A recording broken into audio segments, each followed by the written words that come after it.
4 ರಾಜ್ಯಗಳ 20 ನಗರವನ್ನ ಟಾರ್ಗೆಟ್ ಮಾಡಿ ದಾಳಿಯಾಗ್ತಾ ಇದೆ. ಜಮ್ಮು ಕಾಶ್ಮೀರ, ಪಂಜಾಬ್, ರಾಜಸ್ಥಾನ, ಗುಜರಾತ್. ನಾವೇನು 3,500 ಕಿಲೋಮೀಟರ್ಗೂ ಅಧಿಕ ಬಾರ್ಡರ್ನ ಹಂಚ್ಕೊಳ್ತೀವಿ ಪಾಕಿಸ್ತಾನದ ಜೊತೆ. ಆ ಬಾರ್ಡರ್ನ ರಾಜ್ಯಗಳಿದೆಯಲ್ಲ, ಆ ರಾಜ್ಯಗಳ 20 ನಗರಗಳ ಮೇಲೆ ನೂರಾರು ಡ್ರೋನ್ಗಳು ಹಾರಾಡಿವೆ. ಆದ್ರೆ ಒಂದು ಸಮಾಧಾನ ಅಂತಂದ್ರೆ ಎಲ್ಲಾ ಡ್ರೋನ್ಗಳನ್ನ ಉಡೀಸ್ ಮಾಡಿದೆ ಭಾರತ ಸೇನೆ. ಜೊತೆಗೆ ನಾವಾಗ್ಲಿಂದ ಹೇಳ್ತಾ ಇರುವಂತದ್ದು, ಸೇನೆ ಏನೇ ಸೂಚನೆ ಕೊಡ್ತಾ ಅಲ್ಲ, ಅಲ್ಲಿರುವಂತಹ ಸ್ಥಳೀಯ ಅಧಿಕಾರಿಗಳು ಸೂಚನೆಯನ್ನ ಕೊಡ್ತಾರಲ್ಲ, ಈ ಸಂದರ್ಭದಲ್ಲಿ ತಾವು ಹೊರಗೆ ಬರಬೇಡಿ ಅಥವಾ ಬ್ಲಾಕ್ಔಟ್ ಮಾಡಿ, ಅದೆಲ್ಲವನ್ನ ಸೇನೆ ಕೊಟ್ಟುವಂತಹ ಪ್ರತಿಯೊಂದು ಸೂಚನೆಯನ್ನ ಪರಿಪಾಲನೆ ಮಾಡಿ, ಅದೆಲ್ಲವೂ ಕೂಡ ನಮ್ಮ ಸುರಕ್ಷತೆಗೆ. ಹಾಗಾಗಿಯೇ ರಾಜ್ಯದಲ್ಲೂ ನಾವು ಗಮನಿಸಿದ್ವಿ ಮಾಕ್ ಡ್ರಿಲ್ಗಳನ್ನ ಮಾಡಿದ್ದನ್ನ. ಯಾಕೆ ಮಾಡ್ತಾ ಇದ್ದಾರೆ, ಅಣುಕು ಪ್ರದರ್ಶನ ಯಾಕೆ ಮಾಡ್ತಾ ಇದ್ದಾರೆ ಅಂತಂದ್ರೆ, ಯುದ್ಧದ ಸಂದರ್ಭದಲ್ಲಿ ಅಥವಾ ಇಂತಹ ಸಂಘರ್ಷದ ಸಂದರ್ಭದಲ್ಲಿ ಏನೇ ಸಮಸ್ಯೆಗಳಾದ್ರೂ ಅದರಿಂದ ಹೊರಬರೋದಕ್ಕೆ ಏನೇನು ದಾರಿ ಇದೆಯಲ್ಲ, ಜೊತೆಗೆ ನಾವು ಹೇಗೆ ರಕ್ಷಿಸ್ಕೊಳ್ಬೇಕು ನಮ್ಮನ್ನ, ಅದ್ರ ಬಗ್ಗೆ ಕೊಟ್ಟಂತಹ ಸೂಚನೆಗಳನ್ನ ಪಾಲನೆ ಮಾಡಿದ್ರೆ ಅದು ನಾವು ಸೇನೆಗೆ ಮಾಡುವಂತಹ ಬಹಳ ದೊಡ್ಡ ಸಹಾಯ ಆಗುತ್ತೆ. ಜೊತೆಗೆ ಅದು ನಮ್ಮ ಜವಾಬ್ದಾರಿ ಕೂಡ. ಇಲ್ಲೂ ಆದದ್ದದೇ ಫಿರೋಜ್ಪುರದ ಘಟನೆಯನ್ನು ಗಮನಿಸ್ತಾ ಇದ್ದೀವಿ. ಅಲ್ಲಿ ಡ್ರೋನ್ ದಾಳಿ ಆಯಿತು, ಹೊಡೆದುರುಳಿಸಲಾಗಿದೆ. ಆದರೆ ಎಲ್ಲೋ ಒಂದು ಕಡೆ ಆದಂತಹ ದಾಳಿಯಲ್ಲಿ 3 ಜನಕ್ಕೆ ಗಾಯ ಆಗಿದೆ.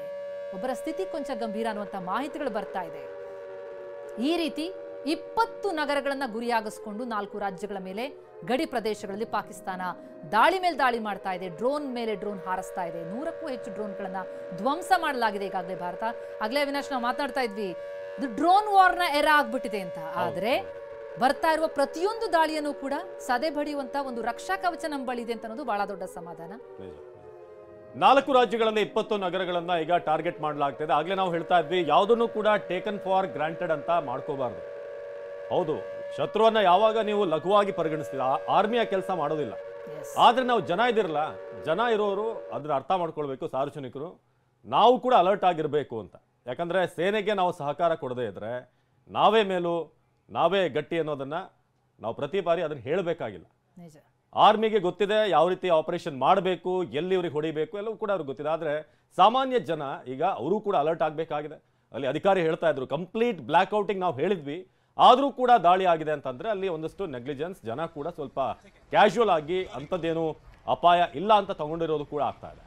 ಜಮ್ಮು ಕಾಶ್ಮೀರ, ಪಂಜಾಬ್, ರಾಜಸ್ಥಾನ್, ಗುಜರಾತ್ ಈ 4 ರಾಜ್ಯಗಳು ಕೂಡ ಪಾಕಿಸ್ತಾನದ ಬಾರ್ಡರ್ನ ಹಂಚಿಕೊಂಡಿರುವಂತಹ ರಾಜ್ಯಗಳು. ಹಾಗಾಗಿ ಇಲ್ಲಿ ಹೆಚ್ಚಿನ ಅಲರ್ಟ್ ಆಗಿರ್ಬೇಕಾಗುತ್ತೆ. ಬ್ಲಾಕ್ಔಟ್ ಅನ್ನ ಬಹಳ ಸ್ಪಷ್ಟವಾಗಿ ಜನ ಕೂಡ ಫಾಲೋ ಮಾಡಬೇಕಾಗುತ್ತೆ. ಎಲ್ಲಾ ಡ್ರೋನ್ಗಳನ್ನ ಉಡೀಸ್ ಮಾಡಿದಂತ ಭಾರತ ಸೇನೆ ಒಕ್ರಾನ್, ರಜೌರಿ, ಸಾಂಬಾ ಎಲ್ಲ ಕಡೆ ದೃಶ್ಯಗಳನ್ನ ನೋಡ್ತಾ ಇದ್ದೀವಿ.